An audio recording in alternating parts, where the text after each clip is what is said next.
As the ball drops on a brand new year, the ball is about to drop on the end of another exciting NFL season. Week 18 has arrived, and while the playoff picture is coming in clearer with only 4 teams in win-or-go-home scenarios, positioning is the key for the 12 already in. This includes the AFC and the NFC's number 1 seed. Tonight, it's the latter that will be decided. For the Seattle Seahawks and the San Francisco 49ers, it's been a while since they last met. Week 1 saw the Niners sneaking out of Seattle with a win to jumpstart their season. But Seattle never let them get them down, going on to have a 13-win season in the process and putting them in control of potentially clinching the number 1 seed tonight with a win. Sam Darnold has continued to show that his time in Minnesota last year was not a fluke, and in the last few weeks has taken a lot of the momentum from Rams quarterback Matthew Stafford for potential MVP contention. And Jackson Smith-Njigba has been a dominant force in his first year as wide receiver 1. The 49ers have had yet another one of those injury-prone seasons with a ton of key starters like Nick Bosa and Fred Warner out for the season, and even Brock Purdy has missed some games this season with injury. And yet, unlike in years past, the 49ers have actually thrived, even with the injuries to stars, shockingly becoming one of the most consistent teams in the league this season. The question is, will this finally be the year the 49ers bring another Lombardi Trophy home, and in front of the home crowd nonetheless? If the 49ers win tonight, the road to the Super Bowl will go through San Francisco in the NFC, quite literally as Levi's Stadium hosts Super Bowl 60 in 6 weeks' time. The last time these two teams met in the final week of the regular season to decide home field advantage, San Fran won it by literal inches. Will history repeat itself, or will it be Seattle looking to get revenge in more ways than one? By the end of tonight, the San Francisco 49ers or the Seattle Seahawks will have the pathway to the NFC's 1 seed, and you'll see it here next on this special Saturday night edition of the Reviewing Network Live Sunday Night NFL Rewatch. The following is a presentation of the Reviewing Network Sports.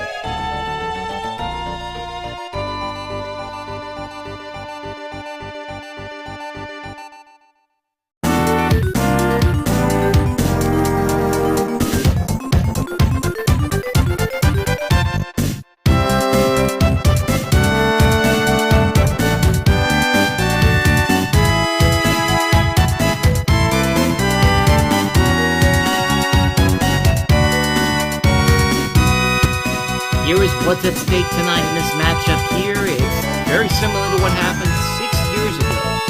Seattle and San Francisco fighting for the number 1 seed, and this is how it can be done. All Seattle has to do tonight is win or tie with the 49ers. If they lose, they go to the 5 seed. That's the only 2 places for Seattle to go to. San Francisco, if they win, they are the 1 seed. They get home field advantage all the way to Super Bowl 60 in Santa Clara. But if they lose, then they have to watch tomorrow to see what the Rams do against Arizona. If the Rams lose to the Cardinals and they lose tonight, they're the 5 seed. If the Rams win and the 49ers lose, they are the 6 seed. That is what's at stake tonight for both the Seattle Seahawks and the San Francisco 49ers as I welcome you to the Week 18 finale of the Reviewing Network Live Sunday Night NFL Rewatch. And let's just say that it has been a very interesting period of time since the last time we did a Sunday Night NFL Rewatch, all the way back in mid-November. If you were to tell me that the Kansas City Chiefs would miss the playoffs altogether, Patrick Mahomes would tear his ACL in a game that they had to win and lose to the Chargers, the Denver Broncos would be playing some of the best football right now for the number 1 seed. If you had also told me that the Lions were out as well, and the Steelers, who looked like they were game and going to take the division by the time we got to this point, but then now it's a win-and-in matchup tomorrow for them against the Ravens. Yeah, I would have called you crazy if you would have told me that the Colts were going to collapse after a 7-1 start. I figured that was going to happen because of their soft schedule overall.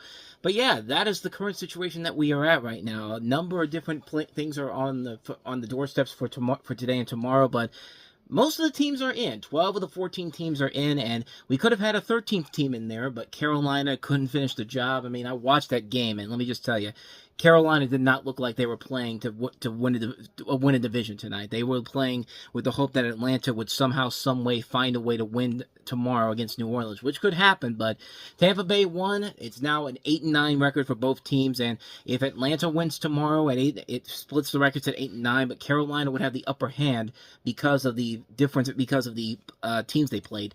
Of course, Tampa Bay is hoping New Orleans will win so that they can get into the playoffs as well. But only time will tell. We'll see what happens tomorrow. And, of course, as I mentioned before, the Ravens and the Steelers in a Week 18 win-and-in situation tomorrow night. Some of you are wondering why I'm not covering that game. Well, mostly because of my sanity, because I'm already preparing not to watch that game because, let's be honest, we already know what the NFL wants, and it's not old man Aaron Rodgers in the playoffs and the Steelers in the playoffs. And, you know, the talk is already that Mike Tomlin's already going to be considering moving on, and Steelers are going to try to start over again, which I, for one, would welcome that around here. But that's all for tomorrow. What we have here tonight is a battle for the NFC's 1 seed, which will be clinched tonight. Whether or not the 49ers win it or we have a tie, it's going to be decided tonight between Seattle and San Francisco. Now, last time these two teams met was in Week 1. San Francisco barely got out of there with a victory, but 49ers, despite all their injury concerns, as I mentioned in the opening, they have been one of the more consistent teams, and Brock Purdy has sadly but surely become a pretty solid contender over the last couple of weeks, even though I think he's extremely overrated. But then again, I think Sam Darnold is extremely overrated too. But the Seattle Seahawks this year have definitely improved greatly. I mean, they have been one of the more impressive offenses and defenses in the last couple, in the entire season pretty much. Jackson Smith-Njigba, now the #1 receiver with DK Metcalf in Pittsburgh, has lived up to the challenge and then some. The defense for the Seattle Seahawks has been top-notch. They're one of the best road teams, which could be in their favor tonight, and they're looking to get revenge in more ways than one. Because remember, Seattle and San Francisco fought for the #1 seed in 2019, and it literally came down to a game of inches, with Jacob Hollister missing the end zone by just that much that would have gotten them into the #1 seed. They ended up getting to the 5 seed. They made it all the way to Green Bay in the second round, but then they got beaten by them. But that's what's at stake tonight here for both of these teams, and we still got a little bit of time to go, actually less than that, because it starts at 8 o'clock, and it confuses me on ESPN because it said it starts at 7:45. Now, the pregame starts at 7:45, even though technically it's 7:35 because the game just ended between Carolina and Tampa Bay, but we will wait to see what happens tonight. Will it be San Francisco having the road to the Super Bowl all the way to the big game itself, or will Seattle stop them on the way? And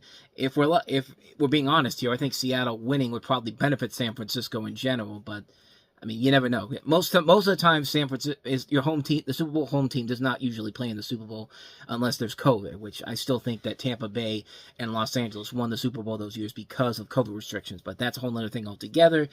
With all that said, though, we still got a little bit of time before kickoff, so I will see you guys in a little bit here for the kickoff of this matchup between the NFC, for not only the NFC West Championship, but the NFC 1 seed championship. So stay tuned, which for you, I'll be back in a little bit, which for you will be in a couple of minutes. Couple of seconds is what I meant to say. Odd makers have Seattle as a 2.5-point favorite as we're about ready for kickoff here. 50.7% on ESPN say Seattle wins. 48.9% say San Francisco. Tickets as low as $249. Temperatures tonight in the 50s, up to near 60 with showers possible later tonight. Referee tonight is Bill Vinovich.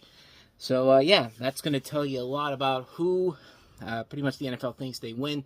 In fact, if you go to Daily Ref on Twitter, he thinks the 49ers will not win tonight. I think they think that Bill Vinovich will be pro-Seattle, so we will see what happens. He did predict correctly that Carolina did not win today, so there's a possibility that will happen. So I might miss a little bit of the first plays here, but because I'm cooking dinner right now, so I'll see what happens then. You might not hear me for the first play of the game, but I'll be back in a little bit. Well, I missed a couple of big plays, but Seattle has the ball first. San Francisco won the toss and deferred. But right now we have... Who is this? Zach Charbonnet with a pickup of 6 yards at the San Francisco 33-yard line. So they are moving. I missed a couple of big plays from Kenneth Walker, who had a couple of good runs overall. So 2nd and 4 now, 12:46 to go in the first quarter. No score so far. I honestly don't remember if San Francisco won the toss or anything, but I know that Seattle's up right now. So from the 33-yard line,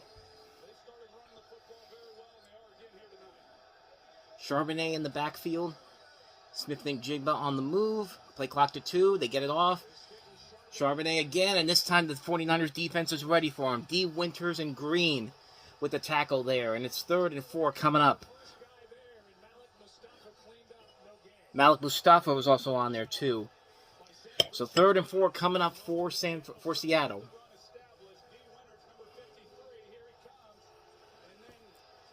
$11:42 to go in the first quarter.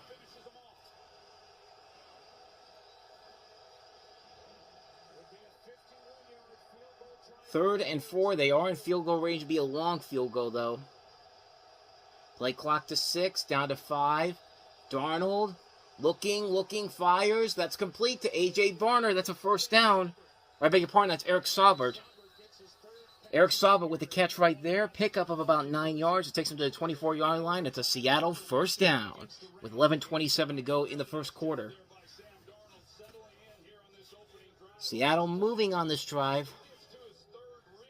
Of course, Jackson Smith-Njigba, the number 1 receiver. Cooper Kupp, the former Ram, number 2 receiver. But this is the second backup tight end, Eric Saubert, who's been a big difference maker the last couple of weeks. Led to the Rams game-winning touchdown against the Rams on Thursday night a couple weeks ago.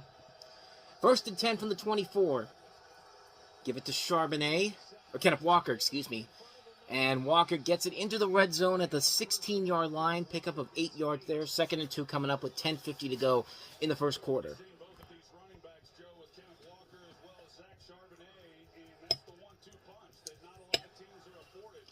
Second and 2 coming up. Walker on the sideline, so Charbonnet comes on up. Running backs were pretty good last week against Carolina, both reaching 100 yards.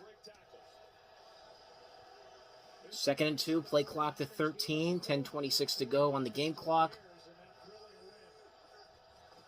They'll give it to Walker, and Walker has the first down. Charbonnet has the first down. I gotta remember these names here. I just literally said that Walker was on the sideline, but that was Zach Charbonnet with a pickup of 6 yards. And it's 1st and goal at the San Francisco 10-yard line as we see Brock Purdy biding his time, awaiting his turn.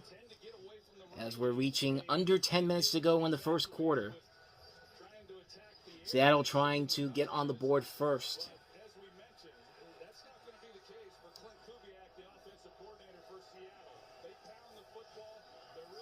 Five rushes, 3 passes so far for the Seahawks on this opening drive. This time it is Charbonnet in the front there. Darnold to the back of the end zone, and flag is down. It's incomplete, going for Smith-Njigba, and it looks like it's going to be pass interference on Deommodore Lenoir. For all you Raven lovers out there. So, 1st and goal at the 1-yard line for Seattle. And no question about that one. That was indeed pass interference.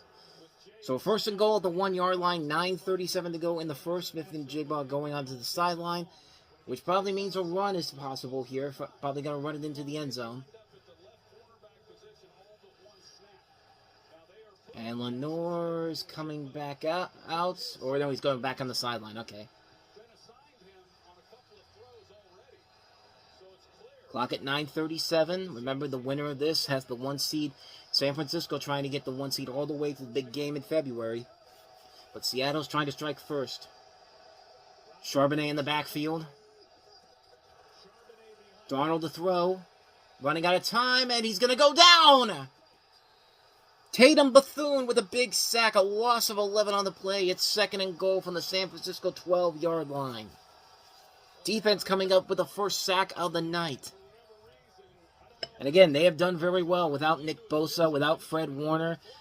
So yeah, this has been a pretty good defense without some of the biggest stars on it. And there's Robert Saleh, the former New York Jet, back where he once was. So now it's going to probably be a throwing play here. Under 9 minutes to go in the first. Play clock to 5. They give it to Charbonnet. He finds a little bit of a crease past the 10.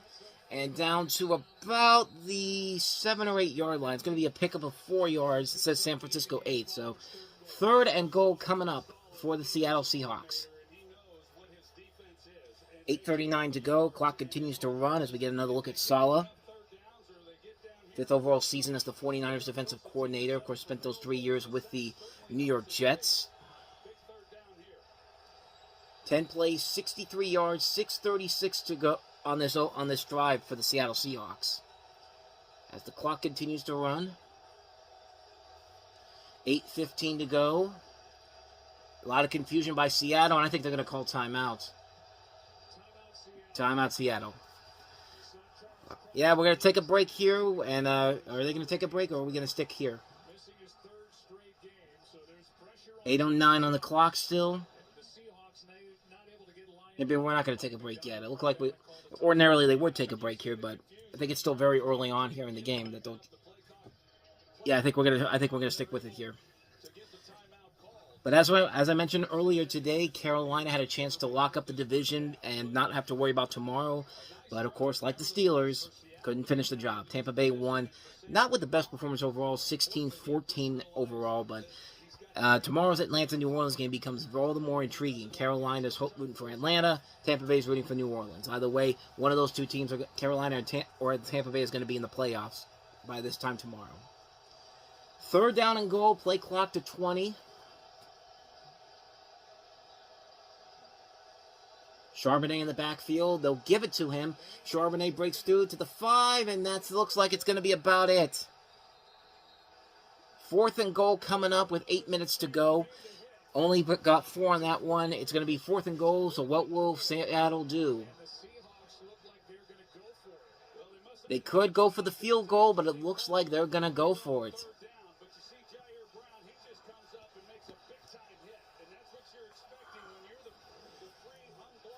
I don't know about this decision early on. I mean, you just took 8 minutes off the clock.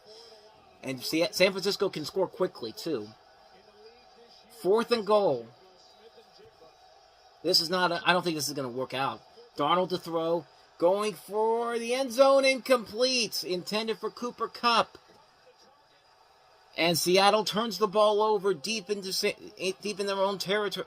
And Seattle allows the ball to be turned over deep into San Francisco territory at the 4-yard line, and that is where San Francisco will begin this drive. 7:23 to go in the first quarter. No score. We will return. Welcome you back to the NFC 1C Championship. No score.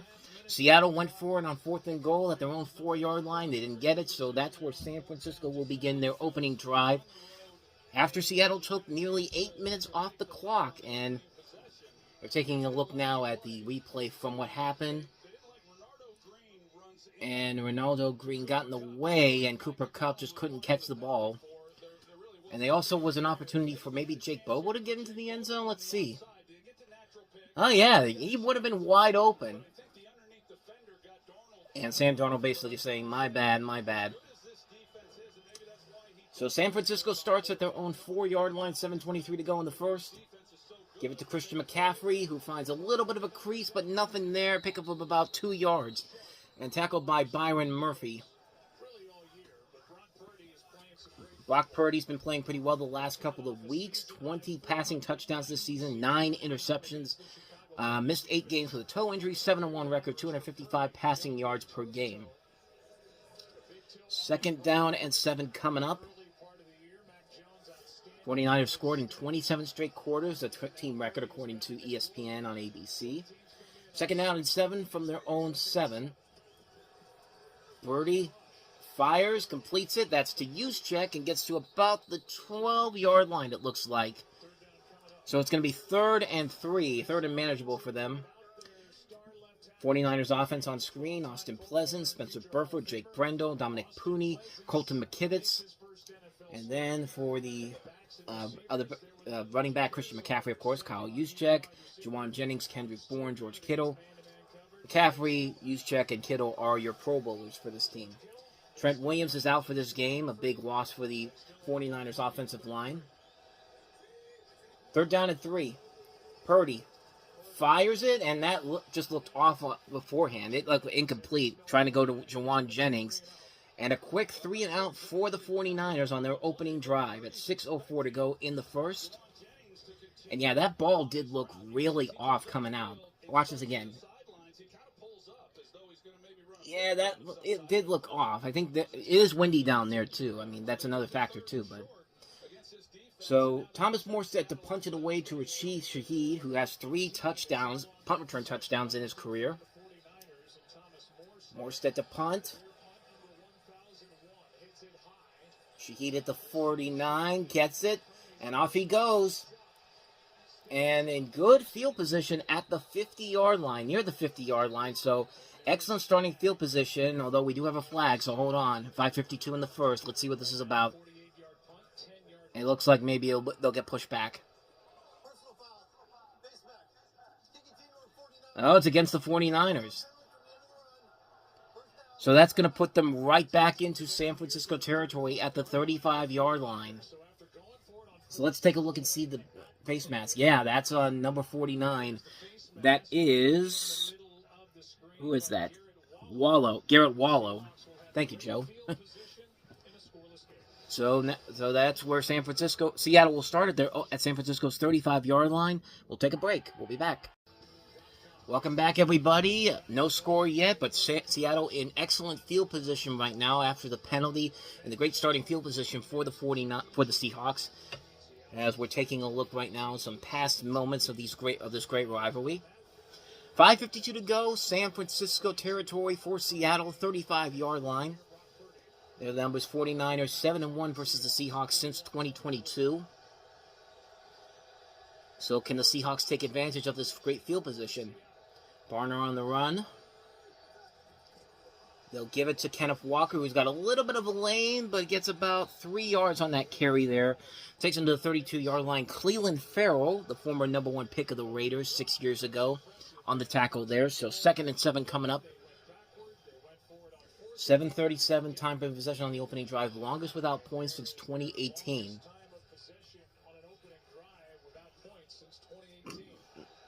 Second and 7 coming up for the Seattle Seahawks as the clock continues to run. 5:21 to go.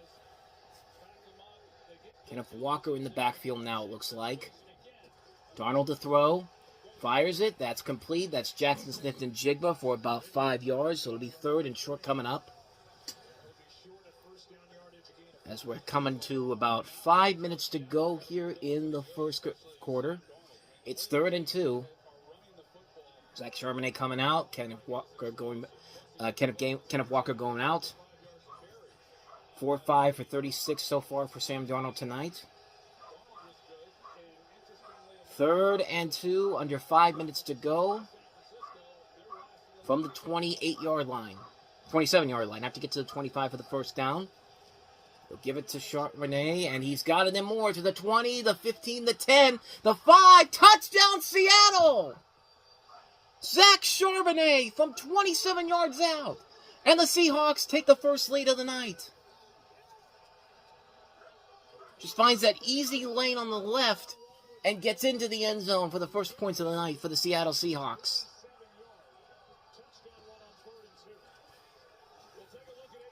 A.J. Barnard helping to open the lane for Charbonnet. And there it is right there. No doubt about that one. 3 plays, 35 yards, only 1 minute and 23 seconds. The kick is good from Jason Myers. Thank you, Joe, again. And so the Seattle Seahawks take the first lead of this game, 7-0, 4:29 to go in the first. We will return. Welcome back, everybody. You didn't miss much on that San Francisco drive. It was a quick 3 and out. 2:26 to go in the first. Seattle with the ball back at their own 18-yard line on this very fast-moving first quarter here. As they're showing some highlights of Kenneth Walker and Zach Charbonnet. They're showing the touchdown from earlier. The 27-yarder that gave the Seattle Seahawks the 7-0 lead. And there is A.J. Barner on the sideline right now. Rush yards outside of tackle, 757. 3rd most in the NFL. So from the 18-yard line, Kenneth Walker in the backfield. Give it to Walker, who finds a little bit of a lane. He's got a first down and more past the 30, past the 35, and down all the way to the 40-yard line.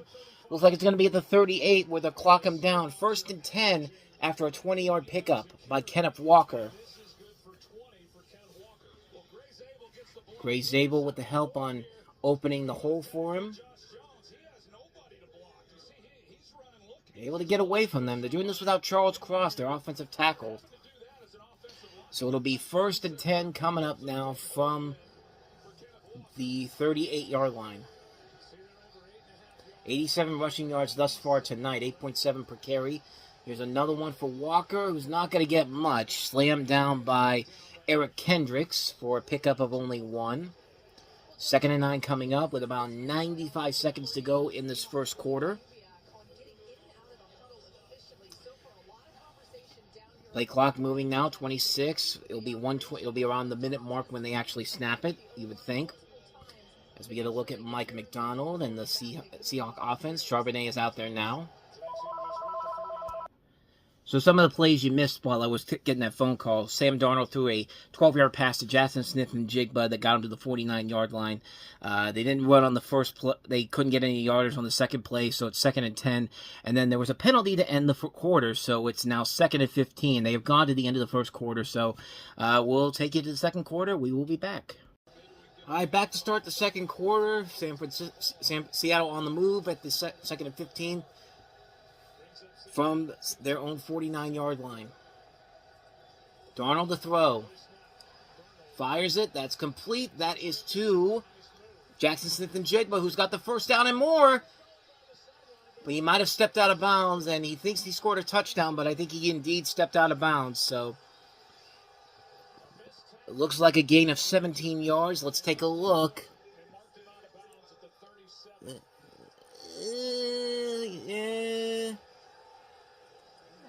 Yeah, there we go. Yeah, that's it. Looked close, but then as soon as they got the first down, yeah, that's indeed out of bounds. But nevertheless, 17 yards for Smith-Njigba, who's got 34 on the night. That actually doubled his total thus far. 6 of 7 for 65 yards for Sam Darnold. 1st and 10 with 14:48 to go from the 37-yard line. Give it to Charbonnet, who breaks through one tackle, gets through another, and another first down.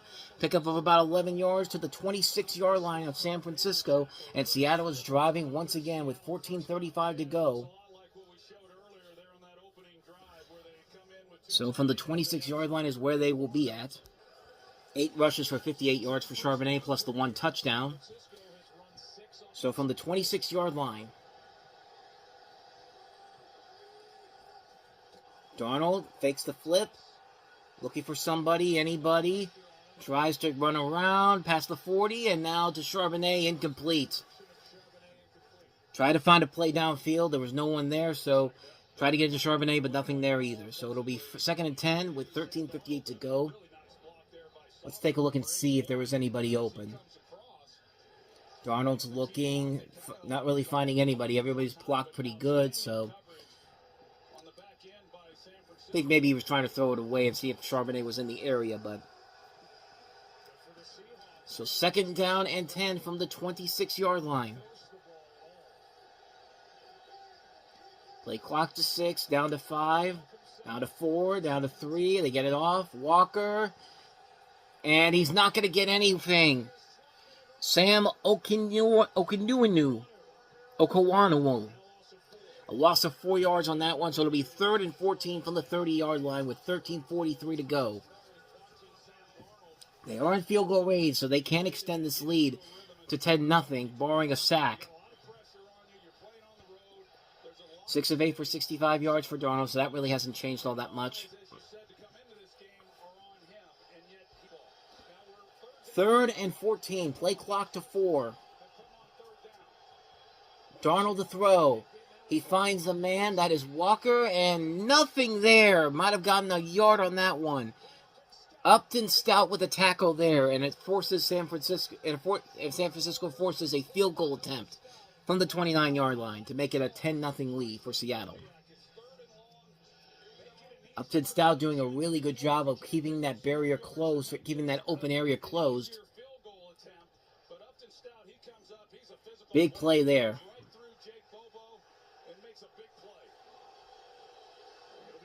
47-yard attempt for Jason Myers. Kick is up, and it is no good. Wide right. So it will remain a 7-0 lead for Seattle. San Francisco to get the ball back at the 29-yard line. We will be back after this. Is it just me, or is that show high potential? Does it seem like the marketing is basically how many mini skirts can we put Sweet D in? Because literally every time they show her on the show, she's like wearing a very hiked up mini skirt or something like that. Nothing against that. Not that there's anything wrong with that. I'm just saying it just feels kind of odd that the marketing seems focused on that. But nevertheless, back to the game. I'm sorry. So Seattle misses the field goal. San Francisco with an opportunity, and that one was nearly picked off. But instead of the 6-yard pass for George Kittle, and that one was nearly a pick six for Seattle. But 2nd and 4 coming up from the 43-yard line. A dangerous throw there, but it ended up with extra positive yardage for the 49ers. So 2nd down and 4 coming up as they show the mention once again that the winner will clinch the 1 seed in the NFC. And for San Francisco, that means they could have home field advantage all the way through the Super Bowl, which will be in Santa Clara February 8th. So 2nd down and 4. Use check on the move. Purdy fires it. That's complete. That is to, I believe that is Christian McCaffrey with the passing play there. Pickup of 9 yards and the 1st down for San Francisco. Excuse me. Got the hiccups. 11:30 to go in this one. Now it's 11:25 in the 2nd quarter here, and San Francisco on the move as we see Christian McCaffrey's numbers so far.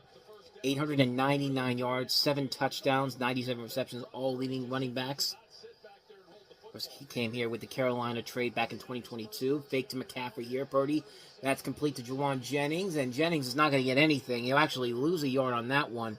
That's Tariq Wooten with the tackle there. Loss of one on the play, 2nd and 11 with 11 minutes to go in the 2nd quarter.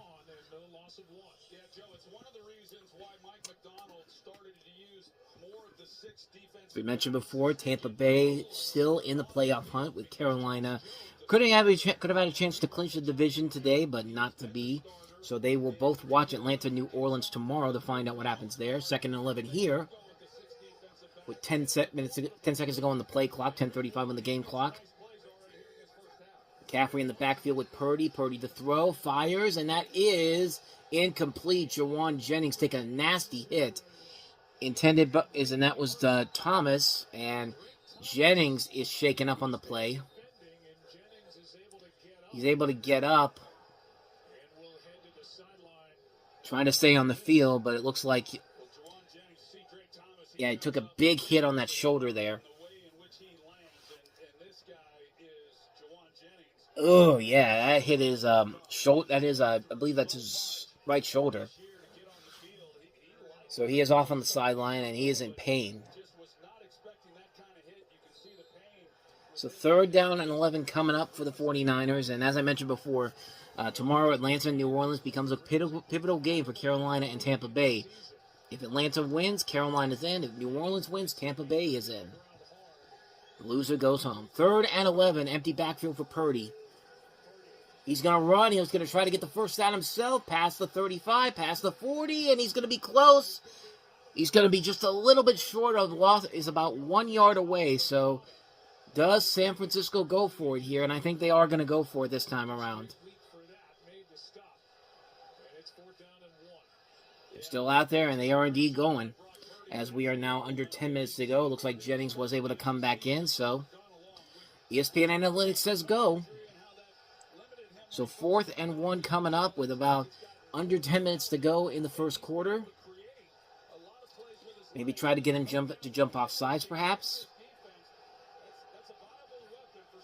Looks like San Francisco might call a timeout.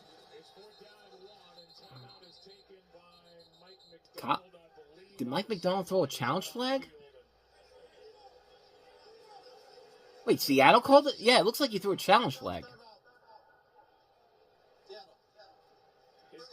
Seattle used another timeout. I think Mike McDonald threw a challenge flag. What's he challenging?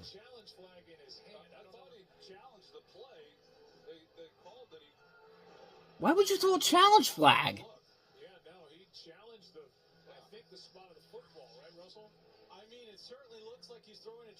What is he really challenging here? Where's the ruling at?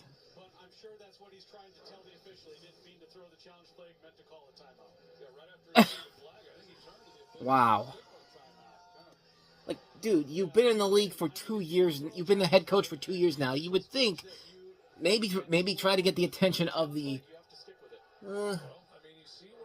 he's a little bit short. He's actually a couple yards short of where they're at right now, so maybe he had a point, but...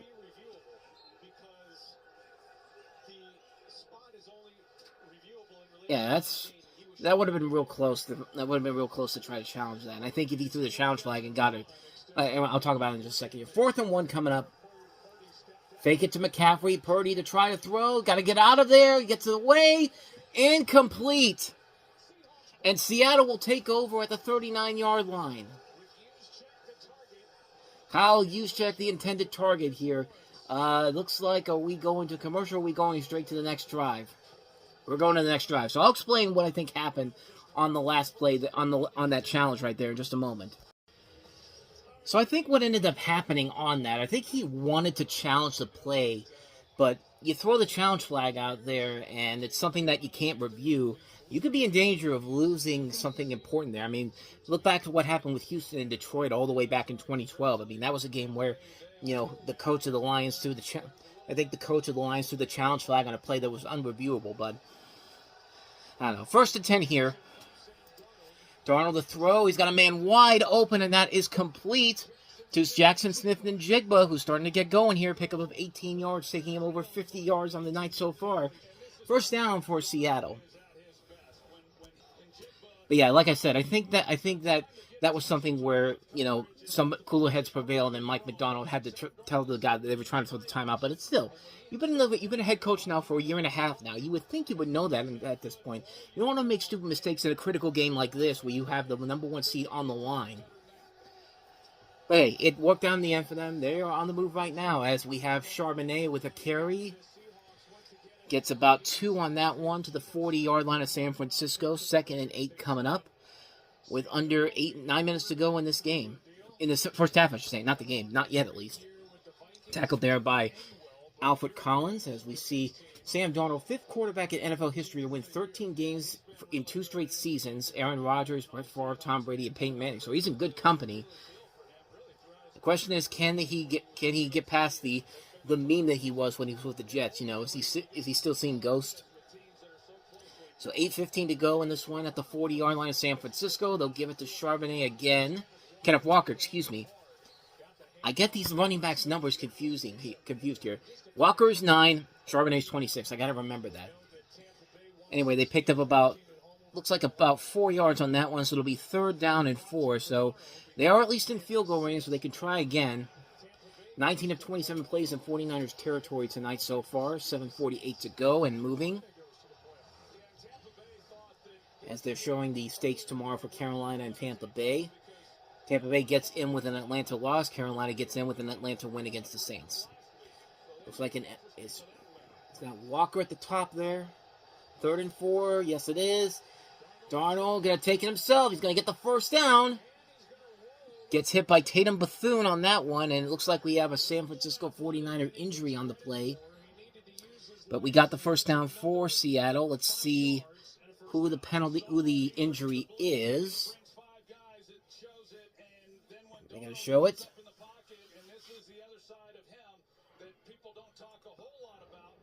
7:17 to go in the second.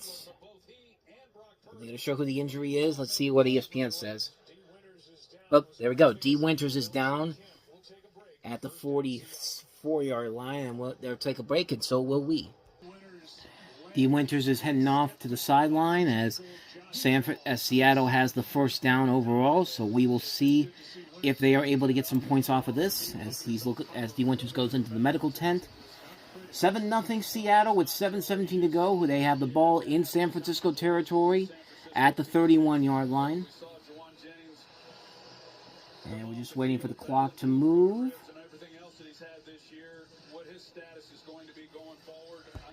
As we get a look at Nick Bosa, who tore his right ACL in Week 3 against the Cardinals. They would have loved to have him out there right now for this.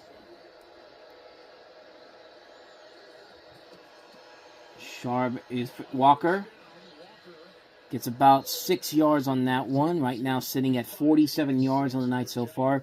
Zach Charbonnet has 60 rushing yards plus the touchdown. Who throws a shoe, honestly?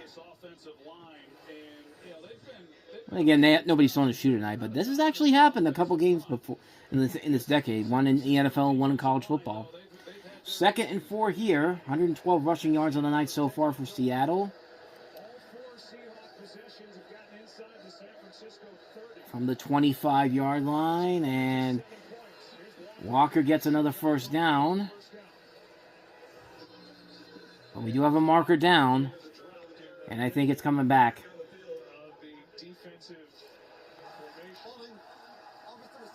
That's Gray Zabel on that one, so it'll be a 7-yard penalty. We'll take them back as far as they expected to. It'll be 2nd and 11 coming up at the 32-yard line. Tatum Buffoon tackled Kenneth Walker on that one, and let's see. Okay, I can see it now. I can see where they're coming from with that one.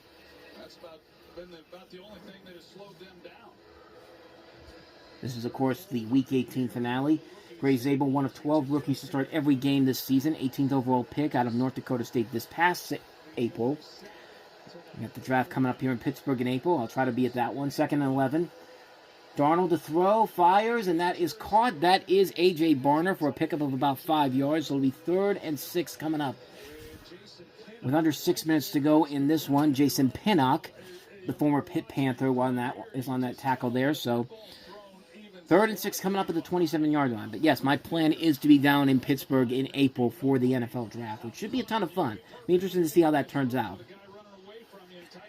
You could have made the argument for a holding for a face mask on that one, even though it didn't look like he got a good grasp on it. But 23 of 31 plays in 49ers territory for the Seahawks as we're at the 5:30 mark here. Charbonnet in the backfield.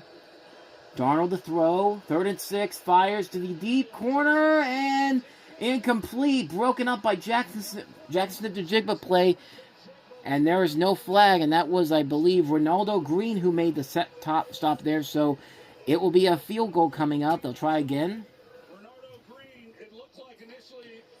The play was intended for Jackson Smith-Njigba. Had an open lane, but then here comes Ronaldo Green and also Brown. I don't know who Brown is. I can't remember who 27 is for.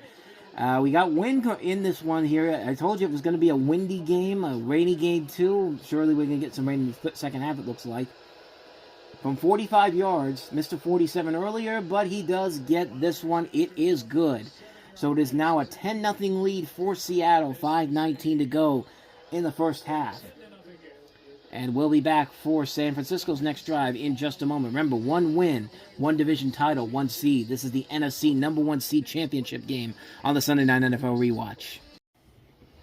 Can't wait for the return of Scrubs coming up on the 25th of February. That should be a ton of fun. And here are the stakes once again. Seahawks and 49ers. Winner, 1 seed NFC West Championship, and you get a wild card bye. If the Seahawks lose, they're the 5 seed. If the 49ers lose, they can be either the 5 or 6 seed, with the Rams moving up, potentially depending on what happens tomorrow against the Cardinals. And right now, it's looking like Seattle has the gateway right now, but it's still very early in this game, 10-0, as we have the punt out of bounds, and that's not good. So that means that it's going to be a kick out of bounds, so that means they'll start at their own 40-yard line. So excellent field position to start for Seattle. Showing the dates for the Wild Card Weekend, Saturday, January 10th, 4:30 and 8 on CBS, Fox, or Prime Video. Sunday, January 11th at 1 and 4:30, CBS, Fox, or Prime Video. Of course, you'll have your Sunday Night Football game on NBC, and then Monday Night Football on ESPN and ABC at 8 p.m. Haven't decided which game I'm going to do yet, but we'll see what happens when the schedule comes out, and then I'll reveal my choice on this Tuesday's new episode of the NFL Network here on the Reviewing Network Live. Still have a long way to go, though. Brock Purdy and company trying to get some points on the board before the half ends. They'll get the ball to start the second half. Purdy to throw. He fires that one, and he's actually going to lose a lot of yardage on that one. That's George Kittle. A loss of 6 on the play there. Tackled by Nick Imamori.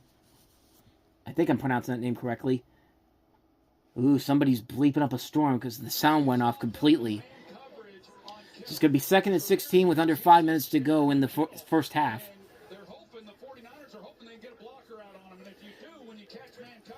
Seahawks defense has come to play in this one. They were looking pretty good the last couple of weeks. So it's going to be 2nd and 16 now coming up.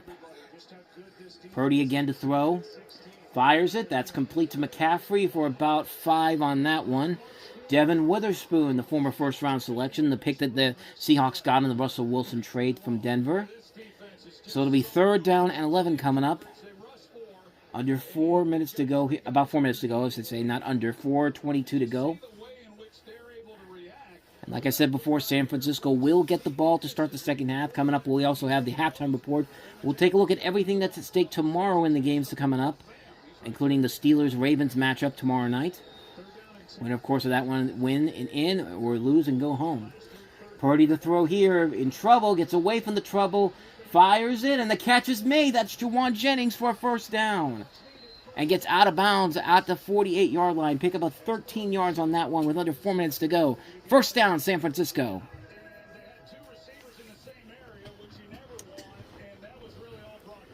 And that's a big play there from Purdy. He was able to get away from the defense there. Offensive line helped him out on that one. Juwan Jennings, who, remember, went out of the game a little bit ago. Looked like he had a shoulder injury, but he looks like he's doing just fine. 8 of 11 for 38 for Purdy tonight. It's going to be a run. This is Brian Robinson, the former Commander. Picked up in the trade with the team before the season began. It looks like not much there. Does get about 6, though, so positive yardage. 2nd and 4 coming up from the 42-yard line with about 3:08 to go in this first half. Oh, bleeping again. Don't you just love that on ABC when they can tell somebody's about to bleep? There's that 5-second delay so they can go ahead and put the no sound there whatsoever. Robinson in the backfield still. 193 yards on the night for Seattle so far. 57 for San Francisco. Fake it to Robinson. Purdy flips it. That's complete. That's a first down. And that is to George Kittle for a pickup of 5 yards. That's all they needed to get a first down at the 37-yard line of Seattle. And we might get one more play maybe before the 2-minute warning, but they can go ahead and take it down to the 2-minute warning. And I think that's exactly what they're going to do. Robinson in the backfield, giving McCaffrey a little bit of a rest. Good play by George Kittle, and definitely needed that one.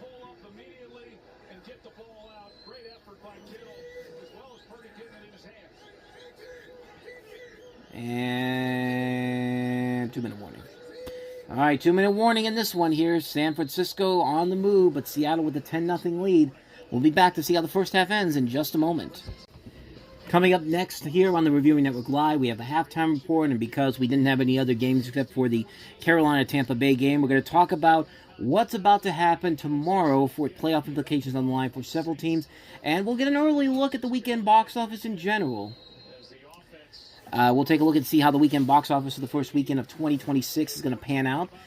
Spoiler alert, Avatar will be the #1 film again, unfortunately, but that's what we'll touch on that at halftime. Give it to McCaffrey on this one, and gets about 3 yards on that one to the 34-yard line. San Francisco will get the ball back to start the second half. As we look at most career receptions, and George Kittle surpassing Terrell Owens on that last possession he had. 593 over 592, but still has a long way to go to get past Jerry Rice. 1,281. So, yeah, George Kittle's got a long way to go before that's possible. 124 to go in this one. Give it to McCaffrey again. It looks like a trick play. Purdy gets it back. Purdy throws it, and that is complete for about 4 yards on that one. So a little trick play there, but not much there in the process. But I like the idea of it. Because Christian McCaffrey had it first, then it got passed back over to, I believe, Pierce. I believe it might have been Jennings, maybe? Maybe I could be wrong on that, but I don't know. I have to double check that again. I don't think it's Ricky Pearsall because he's not in this game. And Dean Winters looks like he's heading to the locker room early tonight. 49ers have only had one third down completion tonight. Can they get another one here as McCaffrey goes out of the backfield? Purdy to throw. Looking for some time. He gets away from one tackle but can't get away from the other one. Incomplete. Or not incomplete. Sacked. Tackled by Jaron Reed on that one. It's not an incompletion. It's not a sack. I don't know what it is. Let's just call it a trip. Let's just go with that. It's actually Nwosu who gets the tackle on that one. So it's decision time for San Francisco. Do they go? Do they take the points? You're down by 10. You're going to get the ball to start the second half. I would take the points if I'm San Francisco, but I don't know. We'll see. 4th and 3. They're at their, looks like the 30-yard line, so tough decision here. I mean, you want to try to stay competitive as you're trying to get a division title here and the number 1 seed. And it looks like they're going to bring the field goal unit out here. Eddie Pinheiro to try to get some points on the board for San Francisco. 41 of 50. He's been perfect so far this year. 9 of 9 on those. 48. This is a 48-yard attempt. And Seattle doesn't have any timeouts either, so it's going to be interesting to see how the Seahawks play this. Pinheiro's kick is up. And the 49ers are on the board, 10-3, with about 1:06 to go in this one. So let's see if Seattle can get one more scoring drive going here before we reach the half. Troy Aikman kind of saying it best about the situation here for the loser of this matchup here. Remember, the winner gets the 1 seed, and the loser can be as low as the 5 or 6 seed. So, yeah, this is a very significant game for both teams in general. And you want to be careful on how you play this game at this point. So here comes Rashid Shaheed taking it out of the end zone, past the 30 and down to the 35-yard line. So not bad field position to start for the Seahawks with 1 minute to go in the first half. And it looks like D. Winters is questionable to return with an ankle injury. So yeah, 49ers desperately need the bye week more than the Seahawks do. But right now, Seattle has been doing a pretty good job. Let's see if they can continue to hold that into the rest of this game here. San Francisco has all 3 timeouts too. So if they're careful, the defense does its job, they can get the ball back with some time left. From the 35-yard line, Darnold has it. Scrambling, got to get out of the pressure. He's not going to be able to get sacked. Sam Okununu, 2nd of the night for him, and a loss of 6 on the play. And that might just push Seattle to potentially just take it to the half. Remember, Seattle has no timeouts, so we'll see what happens here. 2nd one of the night for him. Looks like they're going to go 2nd and 16. 24 seconds. Darnold gets it away. That's complete. That's to A.J. Barner, and they're able to get some of that yardage back, but they got to hurry up and spike it. I don't think they're going to have... It doesn't look like they're going to have the time to do that or get anything going here. And, yeah, it looks like it's going to be just that. I don't think they're going to get the playoff. They will not. So there we go. That's the end of the first half with the score. Seattle 10, San Francisco 3 in the NFC 1 seed championship, the NFC West championship. San Francisco will get the second half kickoff. We will be back with our Reviewing Network Live halftime report in just a moment, so stay with us. And welcome everybody to the Reviewing Network Live Sunday Night NFL Rewatch halftime report. Got a good game right now between the Seahawks and the 49ers for the NFC's number 1 seed. At half, the Seahawks lead at 10-3. We had a game earlier today. Carolina could have easily locked up the number 1, the NFC South Division title, but it was not meant to be. Tampa Bay, after being slouchy for the last couple of weeks, came back and put together a pretty good game overall. Even though it was mostly on the defensive side of the ball, the offense didn't really do a whole lot. But the final score of that one was, I believe, 19 to. I beg your pardon. It was 16-14. Carolina did get a touchdown, but too many sloppy plays and a major miscalculation on the flea flicker. And not only that, Bryce Young pulled a Cam Newton in Super Bowl 50 by not even trying to get the fumble and focusing more on his image. I mean, that's pretty much what happened in Super Bowl 50 when Cam Newton fumbled the football late in that game. But now Carolina has to wait and hope that the Atlanta Falcons win tomorrow, because that's what happens. If Atlanta wins tomorrow, Carolina is the 4th seed. If not, Tampa Bay will be the 4th seed, and the loser is OWT out. But let's go ahead and take a look at some of the clinching scenarios we have for tonight as well as tomorrow. Right now, like I said before, this is for the 1 seed. Seattle gets it if they win. San Francisco gets it if they win. If the game is tied, then Seattle wins by default.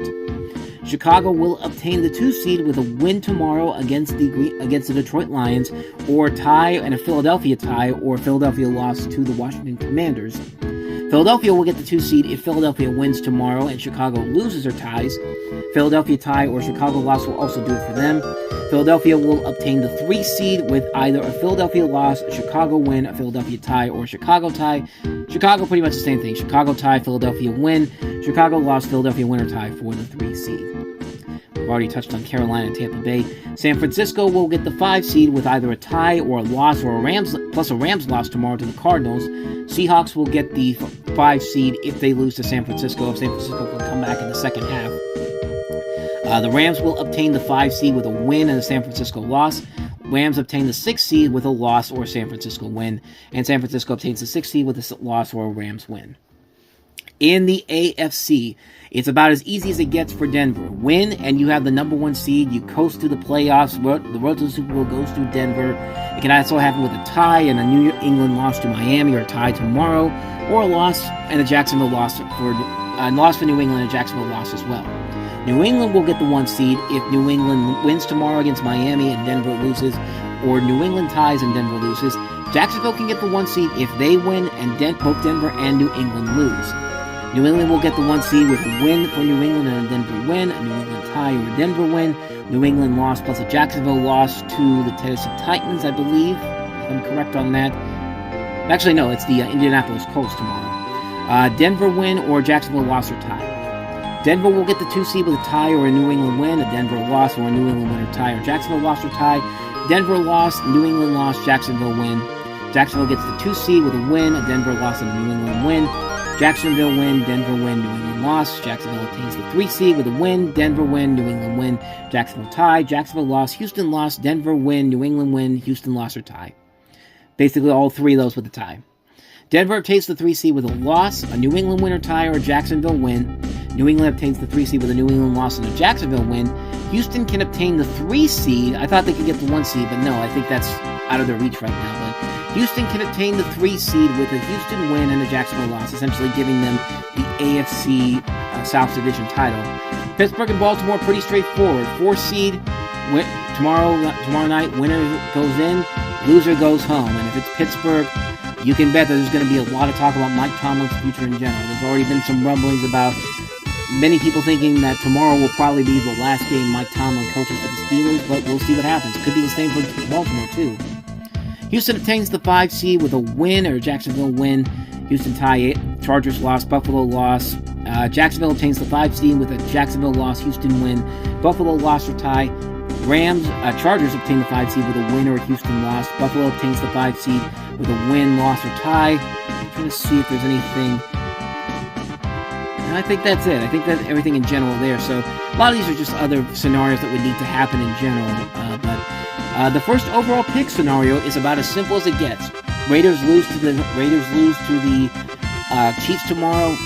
They get the first overall pick in the draft. If not, the New York Giants win. We'll give them the first overall pick. The New York Giants can clinch the first overall draft pick with a loss, a Vegas win, and 1.5 or more combined losses from Detroit, New Orleans, San Francisco, or Cincinnati. But Raiders right now seem like they are at the forefront right now to clinch the first overall pick in the NFL draft. So that's that. So that's what's happening tomorrow. When we come back, we'll take a look at the box office, the early box office for this weekend. So because we are kind of we're kind of doing this on Saturday night instead of Sunday night, we don't have the box office numbers just yet, but we can go ahead and give you the early estimates courtesy of Deadline Hollywood. How does the first weekend at the box office for 2026 fare out for the top 5 films? Well, it looks like Anaconda is going to stick around in there with a $9.2 million second weekend, dropping 37% from the previous weekend, bringing its 2-week total to $45 million. Marty Supreme is at number 4 with a close to $12 million opening 3-day weekend, $11.75 million, bringing its 3-week total to $55.1 million.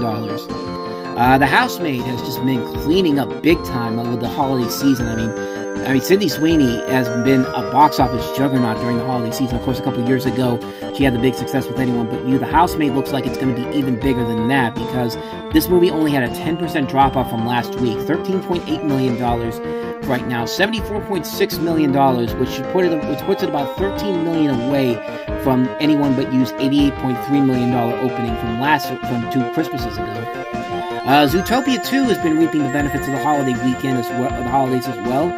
Actually moving up a bit from last weekend, $18 million, bringing its 6-week total now to $362.6 million. And if it keeps up this pace, it could finally surpass the Minecraft movie as the top-grossing film of the year. And I think we can all agree that movie, Zootopia 2, should be the movie that defines the top spot of the box office in 2025 than the Minecraft movie of all things.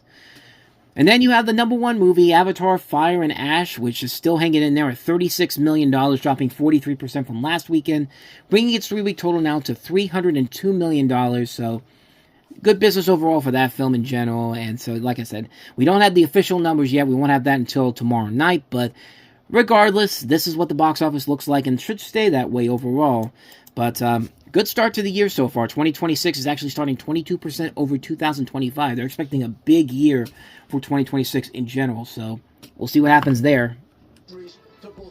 So with all that said, they're about 5 minutes away from kicking off the second half. I'm going to take a little break, and then we will come back for the start of the second half. San Francisco gets the ball to start, down 10-3. Let's see what they can do when we come back.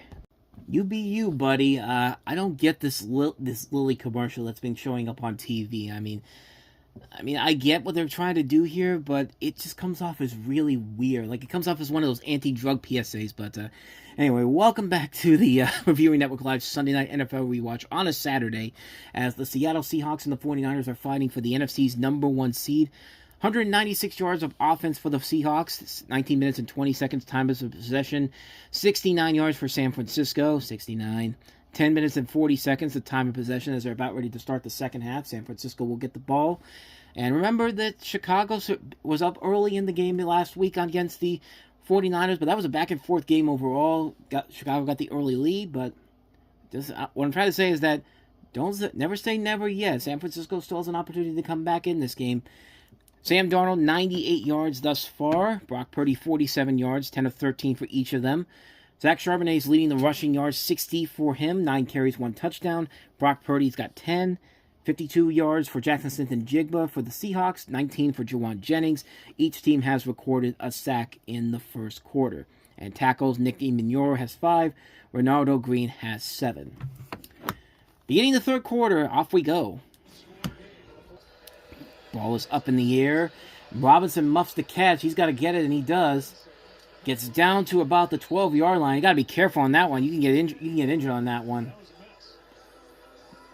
What a disaster that was. All right, so 1st and 10, 14:55 to go. They'll start with a run with McCaffrey, who picks up a nice chunk of yardage there, about 5 yards. Emanure and Dearness Jones with the tackle there. 2nd and 5 coming up. Two of the best teams on third down conversions for the offense, 49ers, defense, Seattle. Something's got to give on this one. 2nd and 5, though. Quick McCaffrey again. Not much there. About a yard of a pickup. Ernest Jones again, and also Thomas. So it's 3rd and 4, 14:07 to go, and counting. 3rd down and 4. Under 14 minutes to go in this third quarter, 13:47 now. McCaffrey in the backfield again. Purdy will throw. Purdy going for the corner, and he's got a man there, and that's complete. That is DeMarcus Robinson with his first catch of the night. Pick up a 13 on that one, and it moves the chains. San Francisco with a first down at the 31-yard line. Tackled by Josh Joby. 1st and 10, 13:06. Fake it to McCaffrey. Purdy this time will throw to McCaffrey with a catch there. Pick up of 7 yards on that one. Thomas with the tackle there. 2nd and 3 coming up at the 38-yard line. That's Drake Thomas that made the tackle there. And yeah, Ricky Pearsall is out tonight. Has missed 14 games in the second year. Knee with a knee ankle injury for him. 2nd and 3. Fake to Robinson. Purdy fires. That's complete. That's Kittle. He's got a first down. Pick up a 4 yards on that one. And the 49ers on the move. So it'll be 12-17 to go in the third. A new set of downs for San Francisco. 4 receptions, 9 yards for George Kittle tonight. 13 of 16 for 71 yards for Purdy. Under 12 minutes to go now.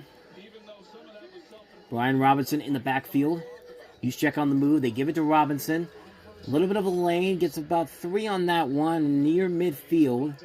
Looks like about the 45-yard line with 11:42 to go in the third quarter. Boye Mafe with the tackle. 2nd down and 7. 11:17 to go in the third quarter. 49ers on the move. Jennings on the move down to the bottom of the screen. Fakes it from Robinson. Purdy gets out of one tackle but can't get out of the other one. Down he goes. And he actually lost a lot of yards on that one. Actually, about 6 yards. It looked like it was worse than that. But Jaron Reed with a sack on the night. So now it's going to be 3rd and very long. 3rd and 13.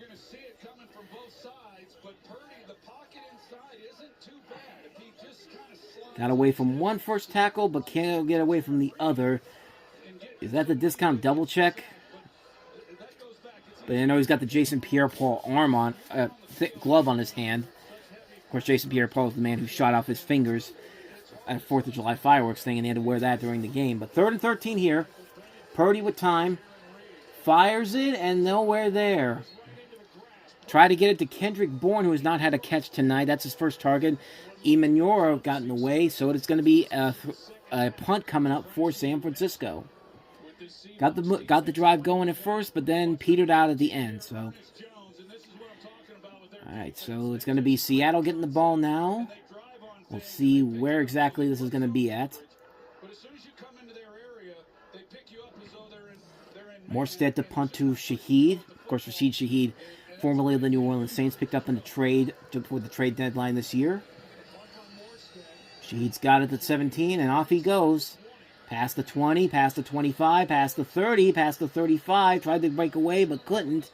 So it's going to be at the 37-yard line. Close to good field position for Seattle here to start their first drive of the second half. 10:07 to go. 10-3 Seattle. See if they can add more when we come back. I see what you're doing, ESPN, trying to be tricky with putting the Ravens and the Steelers in your playoff promo because you want to trick everybody into thinking that the NFL doesn't really know who they want to win that game. Yes, they do. It's the Ravens, but anyway, you have not missed much. The last couple of drives have been 3 and outs, quick, no scores so far. So that's why we've been missing a chunk of the game so far. A couple of first downs for Seattle, but that's about it.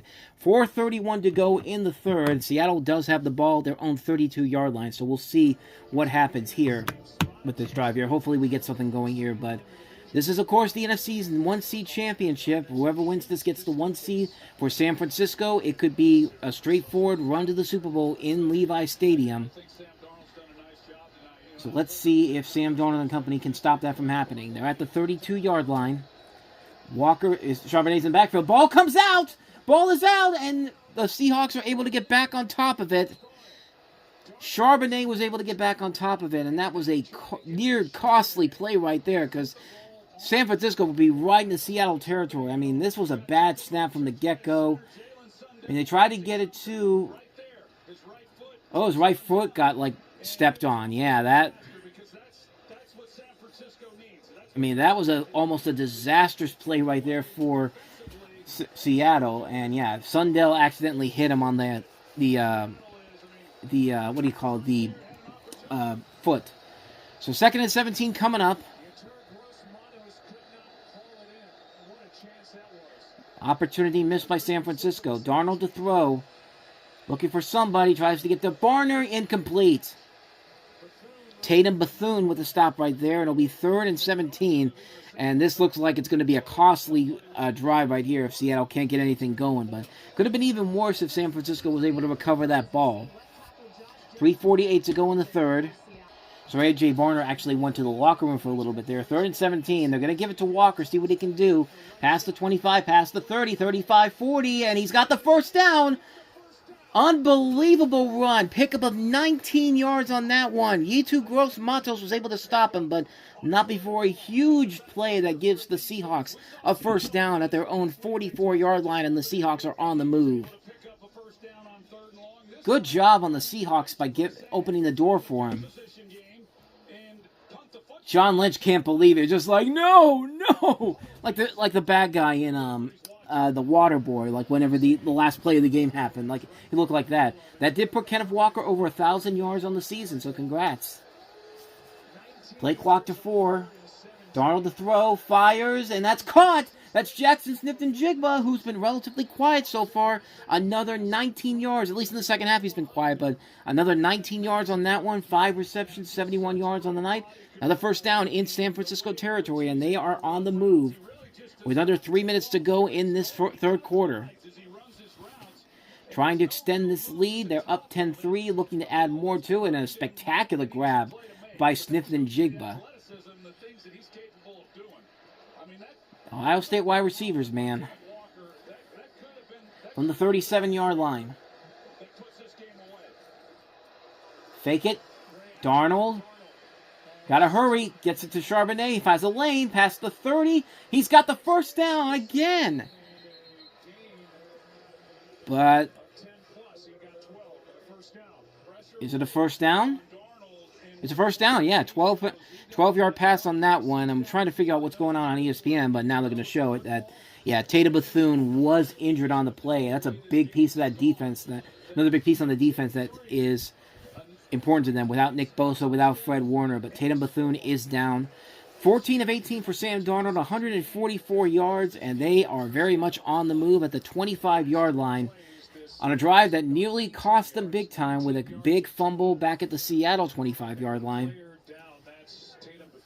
And it looks like they're going to go to commercial with under 2 minutes to go, and we will do the same. We will be back in a moment.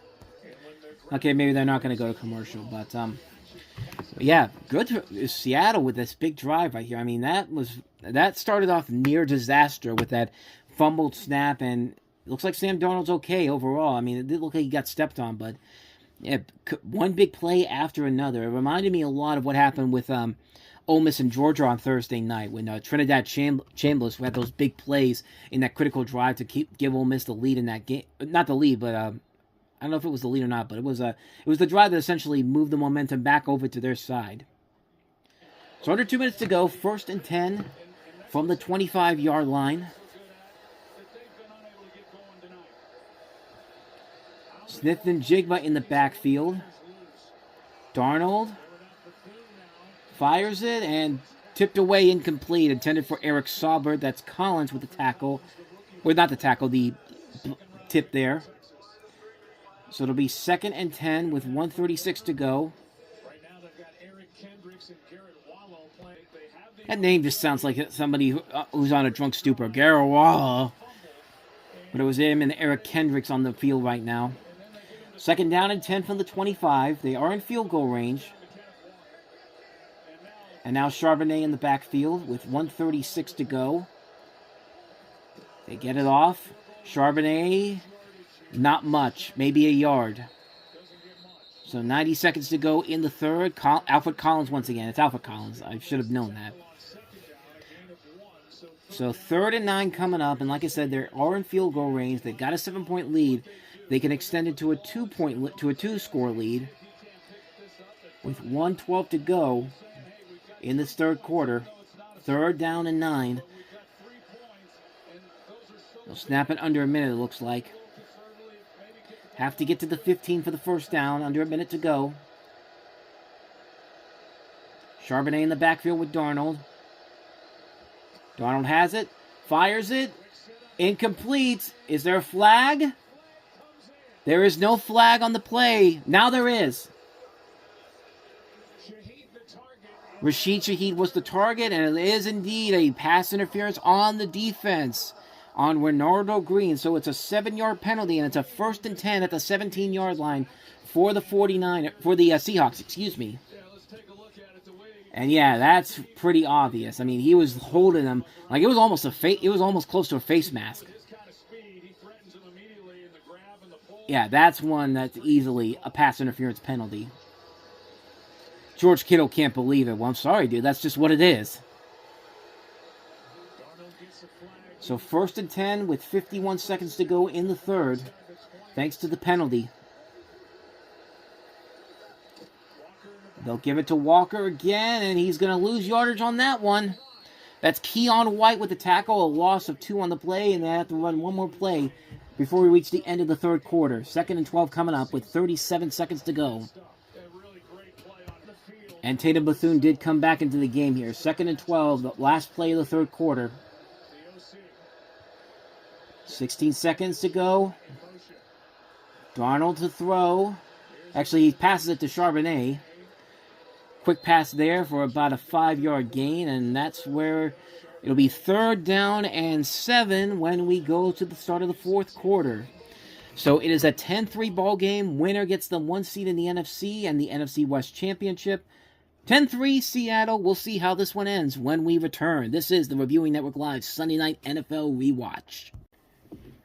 Seattle Seahawks, 268 yards of total offense, 27 minutes, 11 seconds time of possession, 105 yards for the 49ers, time of possession, 17 minutes, 49 seconds.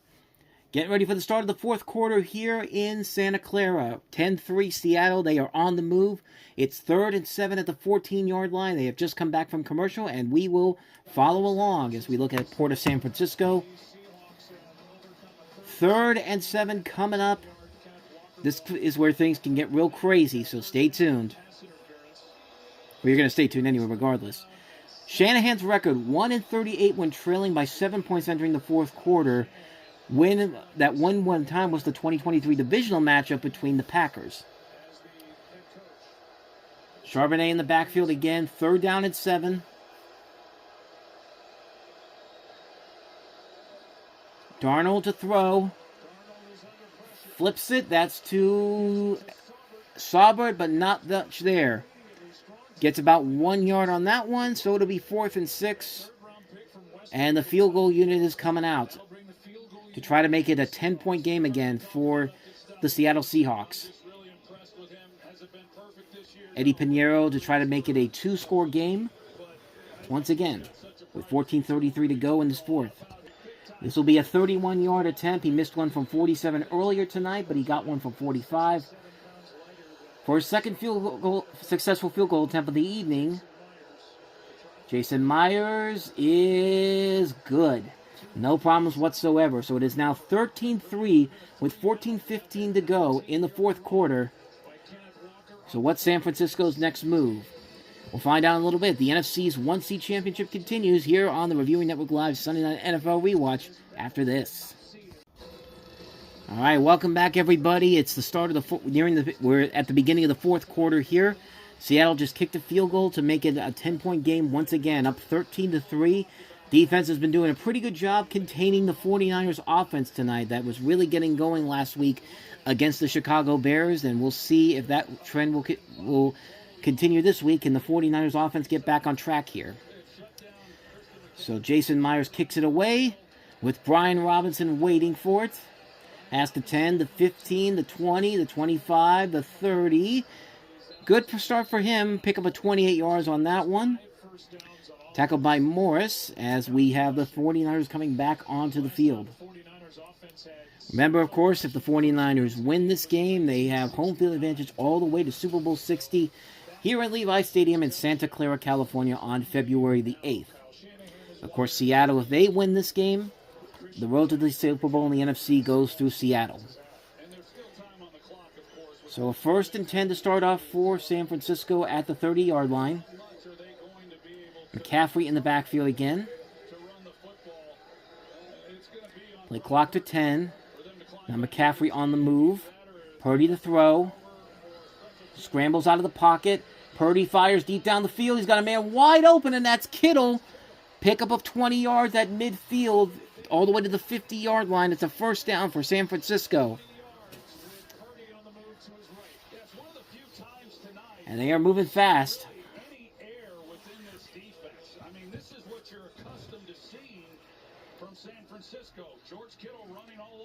Yeah, nobody was there for Kittle. I mean, he was wide open. At midfield, 1st and 10. Purdy looks like he's going to throw. Might find a lane to run. He's going to do just that. Fake it. Runs it. And he will get the first down at the 39-yard line of Seattle. And in 2 plays, they are already moving fast and furiously. So another first down for the 49ers. 13-11 to go in the fourth quarter. 49ers offense on the move, trying to get the Seahawks defense to slow down. 16-20 for 97 yards plus 21 rushing yards. Purdy again. This time he'll give it to McCaffrey. And we'll get a couple of yards to about the 35-yard line. Pickup of about 4. Takes him to 20 total rushing yards on the night. 30 receiving as well. So he's at 50 right now on the night. So it'll be 2nd and 6 with 12:35 to go in the fourth quarter. And the Seahawks defense is starting to get tired, which is good news for the 49ers offense. So 2nd down and 6 coming up, 12:22 to go. From the 35-yard line. Purdy fires, that's complete. That is Demarcus Robinson. And it's a first down for San Francisco. Pickup of about 10 yards on that one. So it's at the 25-yard line. And the 49ers have a groove coming on. And, we got some arguments going on the sideline with the Seahawks. Can't have stupid penalties, and luckily it looks like there isn't, but you got to be careful, man.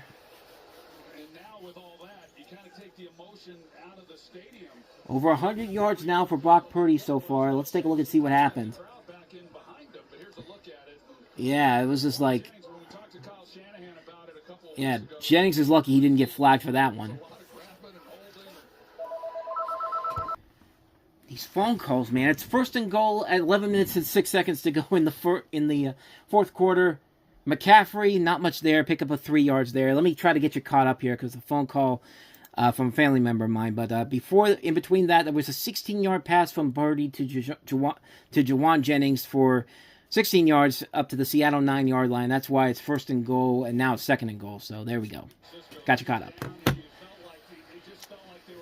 All right, so 10:39 to go, 2nd and goal. 49ers trying to get on the board with a touchdown to make it back, to turn it back to a 3-point game. 6 plays, 64 yards, 3:45 to go. 3:45 on the drive, excuse me. Purdy to throw. Going for the end zone. That's Kyle. Intercepted. Picked off by Drake Thomas. Whoa. I think it looked like it was tipped because McCaffrey looked like he had it. Let's see. It looked like it was tipped by Mafe. McCaffrey looks like he had it. And oh, no, he didn't. It went right through his hands and into the arms of Drake Thomas. Wow. Man, the momentum was in the 49ers' favor, and then that happens. Wow. The bad news for the Seahawks is that it's way back in their own territory, but hey, they'll take it to drain some clock. I mean, that's unbelievable. And yeah, Mafe, that ball hit Mafe in the hand and then slipped right through McCaffrey's hands into the arms of Drake Thomas. So what do you do if you're Seattle here?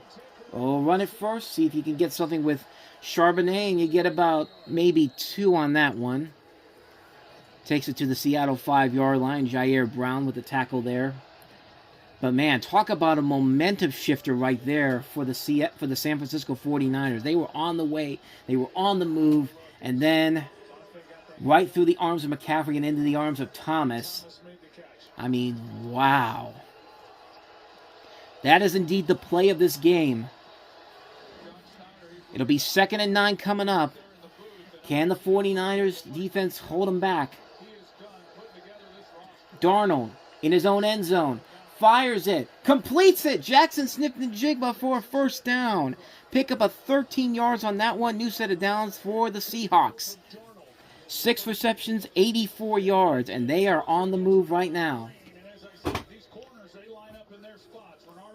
Gets past Ronaldo Green. Wasn't even close. It was wide open for him. So it'll be first and 10 coming up from the 21-yard line, from the 21. Zach Charbonnet in the backfield again. 9:07 to go in the fourth. They'll give it to Charbonnet, and Charbonnet will get about 2 yards on that one to the 19-yard line. I beg your pardon, the drive before was at the 17-yard line. I'm making a ton of mistakes here, I know. Third quarterback in Seahawks history with 4,000 passing yards and 25 passing touchdowns. 4,013 passing yards because of that alone. So he joins good company with Russell Wilson and Geno Smith. So congratulations, man. McCaffrey looking to see what happens. So 2nd and 8 coming up from the 19-yard line. Kenneth Walker, I think, is in now. Darnold is going to find a little bit of a room. He might try to run. He will past the 20 and down to the 25-yard line for a gain of 6. And you want to be careful, guys. Careful. No stupid penalties, especially not now. Clock continues to drain down. 8 minutes and 7 seconds to go. 3rd and 2 coming up. Seahawks trying to keep this drive going. Try to drain as much clock as you can. Now under 8 minutes to go. Seahawks fans are getting into it. 3rd down and 2. 4 of 9 on 3rd downs. 7:44 to go. Charbonnet comes up to Darnold. Play clock at 6, down to 5, down to 4, down to 3. Darnold to throw. Fires it. That's complete. That's a first down to Cooper Kupp with his first catch of the night. And a gain of 5 on the play, and it looks like Tatum Bethune is down again. Second time in the second half that he's gone down, and this might take him out of the game for good. He's been in and out so far, and yeah. 7:23 to go in the fourth. Seahawks trying to drain as much clock as you can, but that's Cooper Kupp's first catch of the night. He tried to get to him earlier in the game, but no avail. They've gone to commercial break, so we will as well. We'll be back. All right, welcome back, everybody. It is 7:23 in the fourth quarter. Seahawks are driving right now. Of course, Tatum Bethune was injured on that play, so they took the commercial break. It's 13-3, and Seattle getting the ball back after that big play by Drake Thomas with the interception. I mean, that was an incredible play right there. After showing Kurt Signetti, who's going to get the chance to have his Indiana Hoosiers play for a national championship next week. Should be fun to see there. 7:15 to go in the fourth quarter. 1st and 10. They'll give it to Walker. He'll find a lane. He's got a lane for a first down, and he will have it. To the 41-yard line. Pickup of 11. Diamador Lenore with the tackle there. 86 rushing yards on the night for Kenneth Walker so far. 6:54 to go in this fourth quarter. I keep giving you the wrong quarters. I'm sorry. Low-scoring game, but nevertheless, it's been an exciting game so far. They show Kenneth Walker and Zach Charbonnet's numbers. 86 for him, 59 for Charbonnet, plus the touchdown from earlier. The only touchdown of this game so far. 6:33 to go in the fourth. They'll give it to Walker again, and Walker gets past everybody and gets another first down.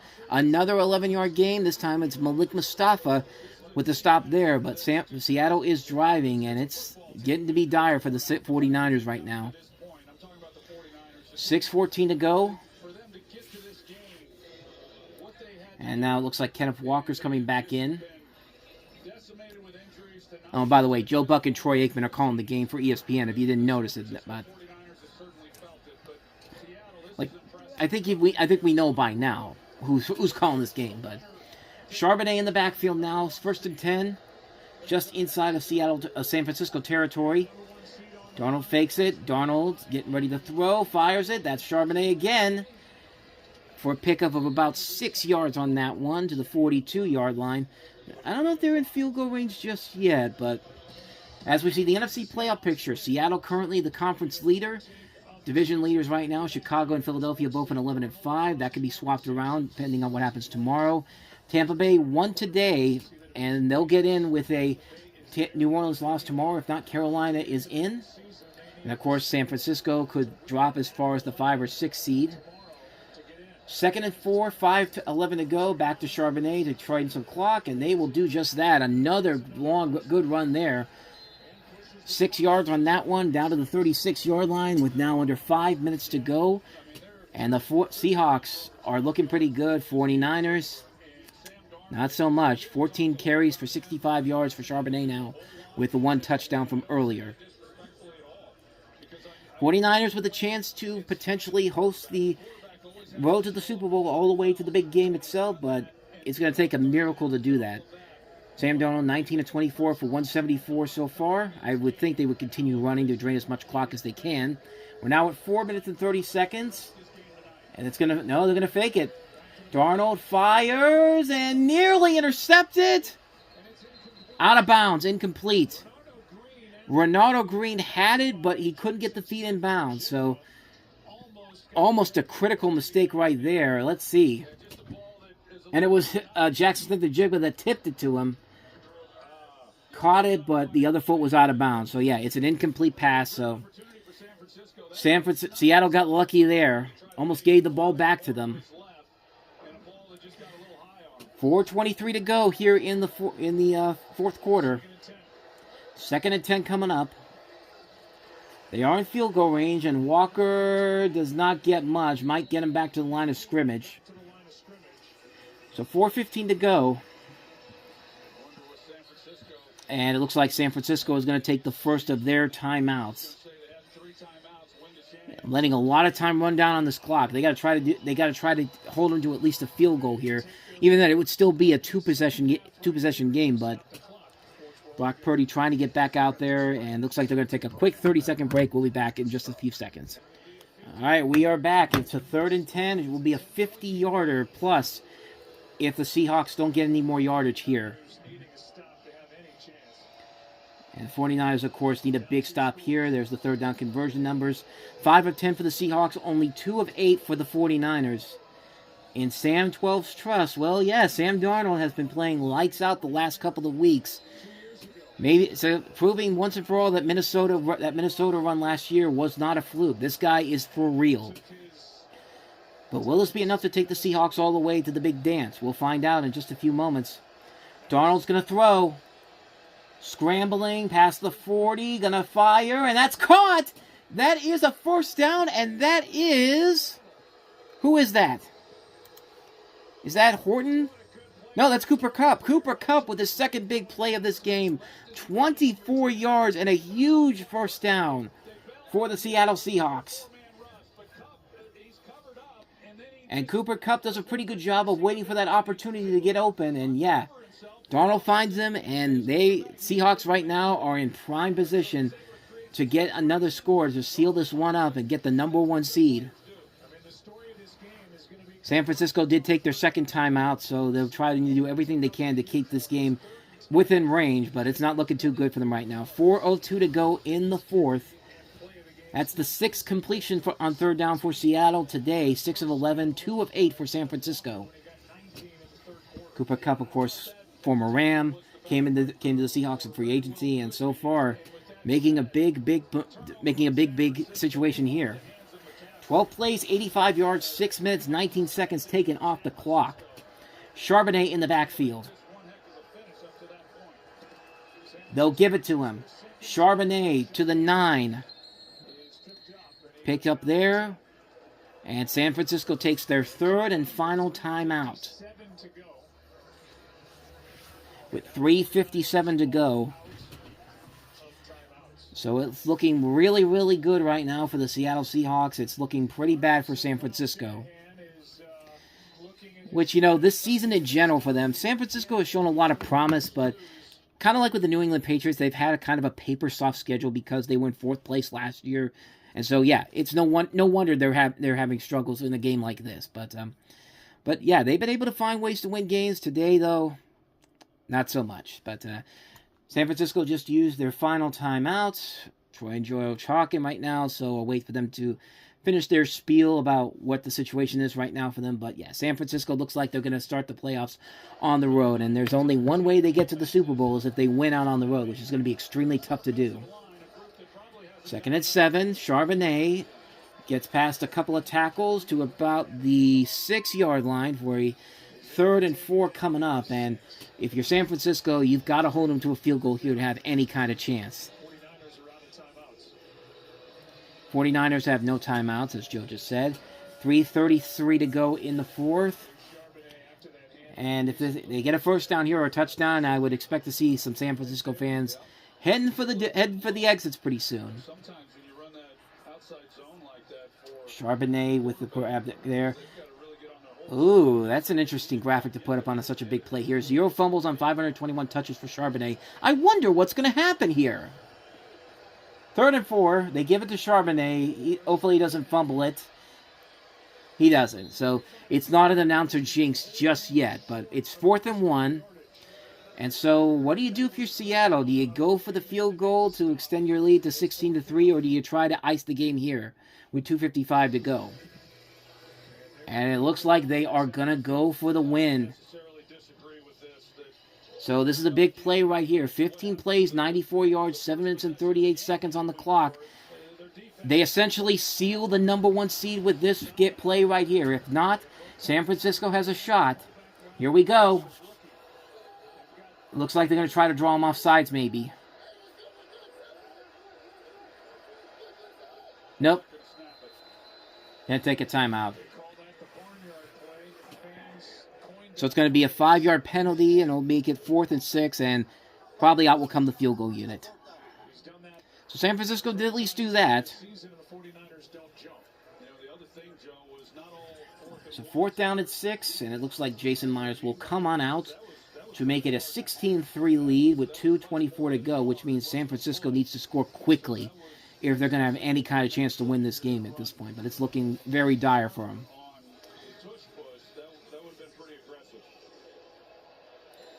I mean, even if he misses it, even if they miss it, they're still in good position right now. Missed one from 47, made one from 45 and 31. You would think it's a 26-yarder. He can't miss this one unless it gets blocked. Kick is up and, hits the upright.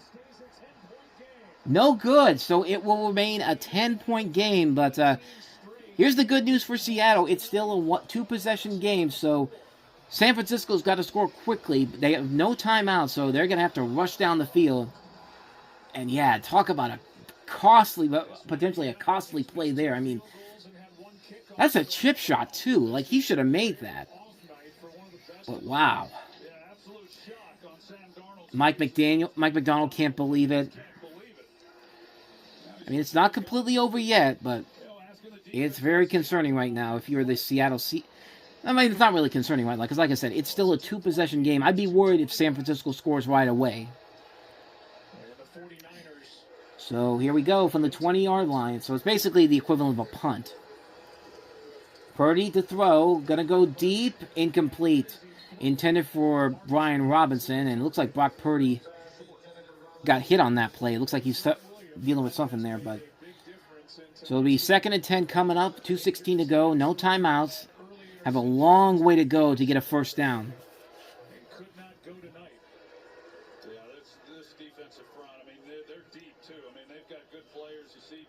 Yeah, and Purdy hit the helmet of somebody on the Seattle side, on the Seattle team. Byron Murphy. 2nd and 10.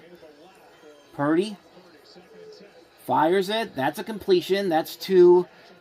That is Christian McCaffrey. They're trying to get a play off before the 2-minute warning. I don't think they're going to do it. Yeah, exactly. That's what Troy just said. Trying to get in the field goal range, but it's a 2-minute warning. 3rd down and 6. Seattle just a couple of opportunities away from securing the number 1 seed in the NFC. You're watching the Reviewing Network Live Sunday Night NFL Rewatch. We're heading to the finish line of this Week 18 of the regular season in general. We still have a long way to go in Week 18. All right, so you missed the last 2 plays of the game. Nothing too significant happened in terms of gaining yardage, but one thing of notable significance was the fact that Brock Purdy did mess up his thumb, and it looked like he had a concussion at the very end of the game. On the last play of the game, he did hit his head on the ground, so that's something to watch out for, especially now that we can now officially confirm that the Seattle Seahawks will be the NFC's number 1 seed, winning the NFC West, and essentially putting themselves in the position to have the road to the Super Bowl go through Seattle for the first time since 2015, 2014, which was the last time that Seattle ran it all the way to the Super Bowl. They had the home field advantage all the way to the very end. And that's where we're at right now. Seattle ends their season at 13-3 win, 14-3 their record overall. San Francisco just 12-5. Seattle's the number 1 seed. San Francisco, now they have to watch the Rams-Cardinals game tomorrow to figure out where they're going to go. They're either going to be the 5 seed or the 6 seed, depending on what happens in the Rams-Cardinals game. If the Rams win, the Rams would be the 5 seed and the 49ers would drop to the 6 seed. If the Cardinals somehow win tomorrow, then it's the 49ers who are the 5 seed and the Rams are the 6 seed.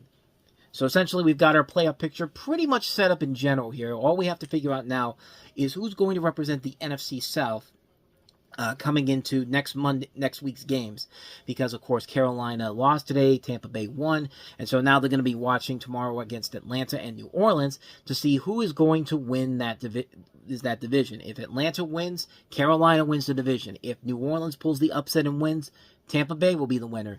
And if you're San Francisco, you're hoping that you're going to be the 5 seed, because that's pretty much the easiest game to win. So it's going to be very interesting to see how that plays out tomorrow. Of course, we have a number of different playoff picture scenarios for the AFC as well.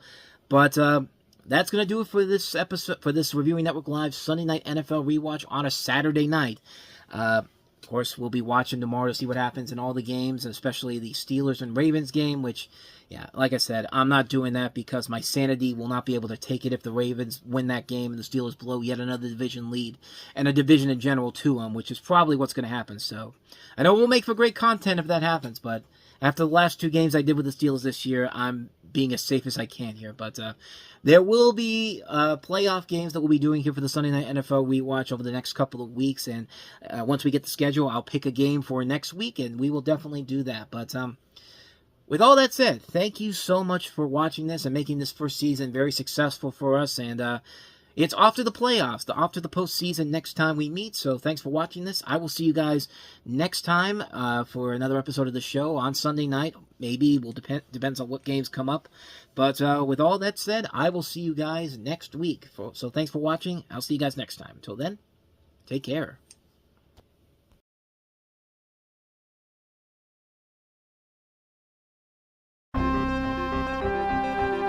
The following has been a presentation of the Reviewing Network Sports.